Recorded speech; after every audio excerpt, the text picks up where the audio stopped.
You know that feeling when everything finally falls into place. That was exactly how I felt standing in my brand new apartment, the key still warm in my hand.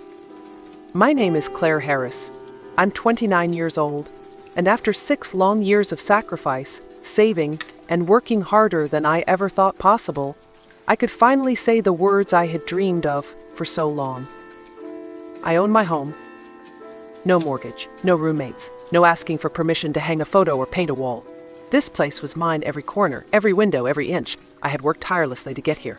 2 years ago, I landed a promotion at work that nearly doubled my salary. Since then, I'd like a minimalist. No vacations, no designer bags. I even stopped ordering takeout. Every single cent went into my savings account. But it wasn't just hard work that got me here. A year ago, my grandmother passed away. She was my mother's mother, and in her will, she left me $150,000. That money, combined with everything I'd saved, meant I could finally stop window shopping for apartments and start seriously looking. When I found this 2-bedroom unit on the east side, I knew it was the one. Not too big, not too small, just enough space to breathe and call my own. When I told the realtor I wanted to pay in full, she blinked like she'd misheard me. The moment I signed the final document, I felt something crack open inside me. Not just pride, freedom. And that freedom lasted exactly 36 hours. Until my father called. The call came on a Wednesday morning. My phone buzzed against the countertop, and when I saw the name Dad flashing on the screen, my stomach sank. I hadn't spoken to him in months, maybe longer. "Claire," he said, voice flat, almost rehearsed. "Come over for lunch on Saturday. We need to talk." Just like that. No congratulations. No mention of the apartment photos I'd posted online. No, I'm proud of you. That call brought everything rushing back, the years I spent in that house, feeling like a guest in my own family. My mom died when I was 9. Cancer. One day she was tucking me into bed with her usual soft hums, and the next she was gone. My dad barely waited a year before remarrying. Her name was Linda, and she came with an overbearing laugh, sharp perfume, and a daughter of her own, Emily. Within another year, Emily was born. From the start, Linda made it clear I wasn't part of her new picture-perfect life. The rules shifted overnight. I wasn't allowed to have friends over. I had to ask before using the TV. I couldn't play music unless it was with headphones. Meanwhile, Emily was the princess of the household. She got new clothes every season, birthday parties at fancy venues, and an iPad before she could even spell. What hurt most wasn't Linda's favoritism, it was my father's silence. He let it happen. He let me fade. If there was one light in that entire dark period, it was Grandma Evelyn, my mom's mom. She lived just 15 minutes away by bike. Her door was always open. Her house smelled like cinnamon and old books, and in her living room, I felt like I existed. I'd spend hours there after school helping her bake or watching old black and white films. Often my cousins Emma, Jack, and little Tommy were there too. They were Aunt Meredith's kids, and they treated me like family in a way I rarely felt at home. Those visits saved me. Back at my dad's house, Emily evolved from a spoiled child to a manipulative teenager. She would hide my homework, delete saved shows from the DVR, and spread rumors about me at school. And every time something went wrong, I was the one who got blamed. "Claire, stop upsetting your sister," Linda would snap. "Claire, don't be so difficult," my dad would echo without even looking at me. By the time I turned 18, I had one goal: get out and never look back. The day I received my college acceptance letter, I cried. Not because it was my dream school, though getting into Western Lakes University with a partial scholarship was definitely something to be proud of, but because it meant freedom. It meant I could finally leave that house, that silence, that coldness. The university was 3 states away, and I didn't hesitate. Grandma Evelyn was the first person I called. She cried too, but hers were happy tears. Without me even asking, she promised to help cover whatever the scholarship didn't. "Your mother would be so proud of you, Claire," she said. "And I am too." College felt like stepping out of a fog and into sunlight. I finally had space to breathe, to be myself without constantly tiptoeing around someone else's moods. I threw myself into my studies, got a part-time job at the campus bookstore, and made real friends. I called Grandma every Sunday. She never missed a single conversation. My father? I heard from him maybe once every few months. The calls were short, transactional. "How's school?" he'd ask. "Need anything?" The bare minimum. Linda never called. Emily certainly didn't. 4 years later, I graduated with honors and a job offer waiting for me back in my home state. Thompson and Mills, a marketing firm, had been scouting me since junior year. It was too good to pass up. So I packed my bags and returned, thinking I'd stay with my dad temporarily while I searched for a place of my own. I called ahead, trying to sound casual. "Actually," Linda said with a forced sweetness, "we turned your room into a closet for Emily's things. She's home from boarding school and needed the space. I'm sure you understand." Understand? I didn't even get angry. I just hung up and called Grandma. "Of course you can stay here," she said, "for as long as you need." And that's exactly what I did.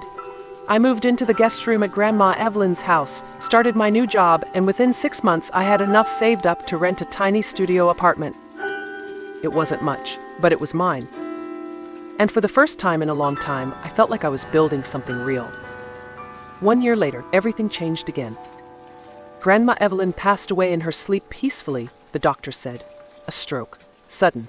There was no warning, no long illness to prepare us. Just one moment she was there, and the next, she was gone. I was devastated.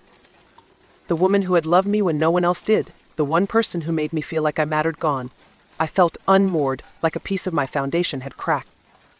Her funeral was small but warm. Aunt Meredith gave a eulogy that made everyone cry. Emily didn't come. Linda didn't either. My father stayed for 15 minutes, said a few polite things, and left before we even buried the urn. I wasn't expecting anything from her will, but then the lawyer handed me a letter and a copy of the document. To my granddaughter Claire, the letter read, written in my grandmother's familiar cursive, who reminds me so much of her mother, I leave $150,000. May this help you build the kind of life you deserve, free, full, and your own. I cried so hard I could barely breathe. That money combined with what I had saved from work was enough to buy a home outright. No mortgage, no debt, just a clean break and a new beginning. I spent weeks searching, careful and deliberate. I wasn't going to rush this. I wanted it to feel right. And then I found it a 2-bedroom apartment on the east side, close to work, with big windows and hardwood floors. It wasn't extravagant, but it was perfect. When I told the realtor I wanted to pay in full, she blinked twice and asked if I was sure. I smiled and handed her the check. Signing those papers felt like claiming something no one could take from me. As soon as I got the keys, I took pictures of every corner, posted them online. The comments poured in. "You did it, Claire? Dream come true. Housewarming party soon?" For the first time in years, I felt like I had finally arrived, like I had built something entirely for myself. I was proud. I was independent. And I had no idea that peace was about to be shattered by a single phone call. It was the Thursday after I moved in when my phone rang again. "Dad?" I hesitated before answering. We hadn't spoken in months. I thought maybe, just maybe, he was calling to say something kind. Maybe he saw the photos I posted. Maybe he was proud. "Claire," he said, his voice dry and stiff. "Come over for lunch on Saturday, noon." That was it. No small talk. No congratulations, just a command wrapped in a cold invitation. Still, I agreed. Saturday came quicker than I expected. I got dressed in something simple, but put together, and drove across town toward the house I once called home. The closer I got, the more my stomach tightened. My hands gripped the steering wheel a little too hard. Parked in the same driveway I used to bike past as a teenager, praying anyone would notice I was outside. I rang the doorbell at 11:57. Dad opened the door, expression unreadable. "Come in," he said, stepping aside. No hug, no hello, just like always. Inside, I found Linda seated in her usual throne of an armchair, legs crossed, posture perfect. Emily was sprawled across the couch, glued to her phone like I didn't exist. "Sit," Dad said, pointing at the lone chair across from them. I sat. The silence was thick. I could hear the faint ticking of the wall clock. I felt like I was being summoned to a performance I hadn't agreed to attend. Dad cleared his throat twice. Then, finally, he spoke. "Emily has been accepted to the local university," he began. I nodded politely, unsure why I was here for this announcement. Was I supposed to be excited? Congratulate her? Then he continued. "She'll need a place to stay, somewhere close to campus." He looked me in the eye. "Your apartment would be perfect." At first, I thought I misheard him. "My apartment?" I repeated, blinking slowly. "You mean you want her to live with me?" Dad shook his head, his tone patronizing. No, Claire, you misunderstand. We're asking you to give her the apartment. Sign it over. It's the most logical solution. I stared at him, then at Linda, then at Emily, who hadn't even looked up from her phone. You're serious? I said. Linda nodded like it was the most obvious thing in the world. It's closer to campus than the dorms, and she needs a safe, quiet space to focus on her studies. And I don't? I asked, my voice starting to rise. Linda smiled tightly. Claire, you're a single woman living alone in a 2-bedroom apartment. Isn't that a bit excessive? Excessive? I repeated, nearly laughing. I worked for 6 years to save for that place. I bought it, with my own money. Dad's face darkened. It wasn't your money. Your grandmother gave it to you. Let's not pretend you earned all of it. That did it. Something in me snapped. Years of being the afterthought, the outsider, the invisible daughter, they came boiling to the surface. My grandmother, I said slowly, was the only one who ever treated me like family. She was my mother's mother. She left me that money because she knew what this family put me through. Emily finally looked up, her face contorted into the same wounded pout she'd perfected since childhood. You've always been so mean to me, she whined. You never loved me. And you, I turned to my father, voice shaking, you have no right to talk about how I was raised. You stopped being a parent the day Mom died. I stood up. I'm not giving up my apartment, not now, not ever. I walked out before anyone could stop me. I thought that would be the end of it. It wasn't. The next morning, my phone started buzzing before I'd even finished my first cup of coffee. Missed calls, voicemails, then the texts started pouring in, first from my dad, then from Linda. You're the older sister. You should help her. This is what family does. You're acting selfish, just like your mother. That last one hit me harder than I expected. I stared at the screen for a long time before locking the phone and setting it face down. I didn't respond. There was nothing left to say. Later that week, I hosted my housewarming party anyway. It was my apartment filled with people who actually cared about me, co-workers who cheered when I got the promotion, college friends who drove in from out of town, and my cousins Emma, Jack, and Tommy. The laughter was real, the food was homemade, and for once, I felt surrounded by love that didn't come with strings attached. We were passing around drinks and fighting over the aux cord when Jack pulled me aside. His face, usually lit with a permanent grin, was serious. Hey, he said quietly, I need to show you something. He pulled out his phone and handed it to me. I was at Lorenzo's last night with some buddies. Look who I saw. My heart dropped. There, in the dim glow of a cozy booth, was Linda sipping wine, smiling, leaning in close to a man I didn't recognize. In the next photo, they were kissing, not a polite peck, but the kind of kiss that comes from long, familiar affection. I stared at the screen, stunned. And Jack wasn't finished. There's more, he said. And I knew deep in my gut this wasn't just about the apartment anymore. Jack handed me his phone again, this time swiping through a series of photos. In one, Linda was laughing, her hand resting on the chest of the same man. In another, he was feeding her dessert. Their fingers intertwined on the table in a way that felt too intimate, too natural to be anything new. I couldn't stop staring. It was like looking into a different world, one where the woman who had coldly dismissed me for years was suddenly glowing, tender, alive. Who is he? I asked. Robert Mitchell, Jack said. He works at Riverside Insurance, same company as Linda. He's been there forever. That name tugged at something in my memory. I pulled out my phone, opened Facebook, and searched. There he was, gray at the temples, clean cut, a smile that didn't quite reach his eyes. His profile was public. I scrolled through photos going back nearly 2 decades, office parties, holiday dinners, company retreats, and in so many of them there she was, Linda. Sometimes in the background, sometimes just out of focus, but always there. One photo stopped me cold. It was 15 years old. A woman in a red dress sat on a park bench beside Robert, her head turned away from the camera. The caption read, "Perfect Sunday afternoon." I recognized the dress. Linda still had it. She wore it to Easter 2 years ago. My hands trembled as I put the pieces together. Not just an affair, but a long one. Years, maybe even decades. I opened a new tab, pulled up a recent photo of Emily, then placed it beside a current picture of Robert. The resemblance was jarring. The same angular jawline, the same pale green eyes, the same curve of the mouth even when not smiling. I leaned back, heart pounding. Emily didn't look like my father. She never had. But she looked exactly like Robert Mitchell. For 20 years, my father had raised a daughter who wasn't biologically his. And now they were demanding that I give her my apartment? This wasn't just cruel. It was outrageous. And suddenly, I knew exactly what I had to do. The next morning, I couldn't stop thinking about it. The photos, the resemblance, the years of deceit. I sat at my kitchen table staring at the screen, comparing Robert and Emily side by side. There was no denying it anymore. My gut, my eyes, everything told me the truth. But I needed proof. Not for them, for me. I needed to hold the truth in my hands. That afternoon, I drove to a nearby pharmacy and bought a home DNA testing kit, the kind that compared 2 samples to determine biological relation. I knew it wouldn't be official in a legal sense, but it would be enough. All I needed was a sample from Emily. I knew where I could find one. The following weekend, my father invited me over again. "We need to talk," he said.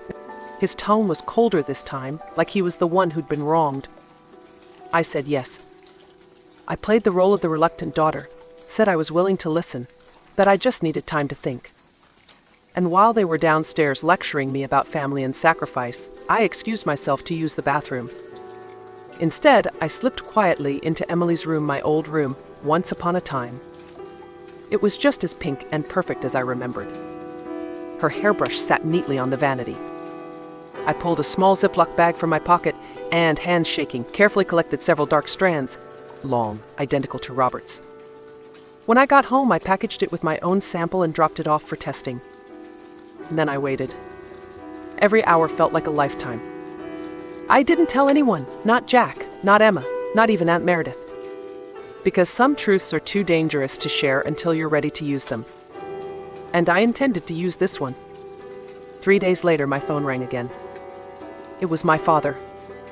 "Claire," he said, voice clipped. "Come to the house. Now, we need to have a serious conversation." I almost laughed. Serious? Now he wanted to be serious? But I agreed. I had something he didn't know. I was holding a secret that had the power to unravel everything. When I arrived, it was just the 2 of them waiting, Dad and Linda. Seated in the living room like this was some kind of intervention. "Sit down," Dad said. I did. He didn't waste time. "We've discussed it," he began, "and we've decided. Either you sign over the apartment to Emily, or you'll be removed from the will. No inheritance, no family support, nothing." Linda didn't speak, but the glint in her eyes said everything. They thought they had me trapped, like a pawn in their little game. I kept my face neutral, just wide-eyed enough to sell the performance. I need to think about it," I whispered. Dad nodded, satisfied. "Good. I knew you'd come around. You just needed some perspective." I glanced at Linda. She was already smiling, smug, triumphant. "Could I use the bathroom?" I asked quietly. "Upstairs," he said, already dismissing me with a wave. But I didn't go to the bathroom. I went back into Emily's room, my old room. I stood there for a moment, just breathing it in. It was ridiculous how pink everything was, how perfectly staged, like a magazine spread, like a lie wrapped in ribbon. I grabbed a few more strands from her brush, more than enough for confirmation. I wasn't shaking this time. I was steady. Because now I wasn't just some forgotten daughter. I was the one holding the truth. And when truth is sharp enough, it doesn't need to shout. It cuts clean, all on its own. I didn't rush to reveal what I knew. I waited. Waited for the DNA results to come back. Waited for the right moment. Waited for them to make the next move. And when the envelope arrived, tucked neatly in my mailbox with a quiet thud, I didn't open it right away. I held it in my hands. Because I already knew. But having it made it real. Emily was not my father's daughter.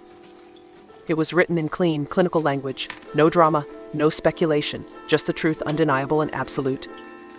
I never sent it to my father. Not yet. Because this was never just about revenge. It was about reclaiming something I had been denied my entire life, my voice, my worth, my place. I still have the letter, sealed in a drawer, beneath the title deed to my apartment. Both are mine, proof of everything I've earned and everything I've survived. I haven't spoken to them since that day. Not my father, not Linda, Certainly not Emily. The silence is the kindest thing I've ever given them. And now, every time I walk through my front door, I smile. Because I live in a home I built with my own hands and heart. Because I sleep soundly knowing I didn't let them rewrite my story again. Because I stood my ground. Sometimes revenge doesn't come with fireworks or public breakdowns. Sometimes it looks like peace. Like walking away without looking back. Like knowing the truth and choosing silence over chaos. And sometimes that silence is the loudest thing they'll ever hear. If this story moved you, like, share, or comment below. Because the truth, there are more Claires out there, and they need to know they're not alone.